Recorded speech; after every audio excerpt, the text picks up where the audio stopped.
বিসমিল্লাহ বলে প্লেটে প্রথমে ভাত নিয়ে নিলাম। আজকের দুপুরের খাবার প্রথমেই ছিল কাঁকরোল ভাজি, যেটা অনেক অনেক মজার, কিন্তু ছোটরা খেতে চায় না, কিন্তু আমার অনেক বেশি ভালো লাগে। কাঁকরোল ভাজি এভাবে তেলে ভাজলে খুব ভালো লাগে। শুধু হলুদ আর লবণ দিয়ে জাস্ট একটু তেলে ভেজে নিয়েছি, অনেক মজার। অনেকে কাঁকরোলটা পছন্দ করে না, কিন্তু আমার অনেক বেশি ভালো লাগে, আর এইভাবে খেতে আরও বেশি ভালো লাগে। মাশাআল্লাহ, অনেক মজা লাগছিল কাঁকরোল ভাজি দিয়ে ভাতটা খেতে। এরপরে এক পিস লেবু নিয়ে নিলাম, কাঁচামরিচ নিলাম। এখানে একটু লেবু চিপে নিলাম। লেবু দিয়ে ভাতটা খেতে অনেক মজা লাগছিল। আলহামদুলিল্লাহ, আজকের খাবারটা অনেক ভালো লেগেছে। এরপরে নিয়ে নিলাম পাঙ্গাস মাছ। এখানে পাঙ্গাস মাছ পেঁয়াজ দিয়ে ভুনা করেছিলাম।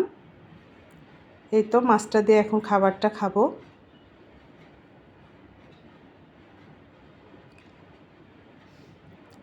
দুপুরের খাবার এগুলোই ছিল। পাঙ্গাস মাছটা অনেক মজার হয়েছিল, ভুনা ভুনা করেছিলাম, ছোটরা বেশি পছন্দ করে। আলহামদুলিল্লাহ, আজকের দুপুরের খাবার এটাই ছিল।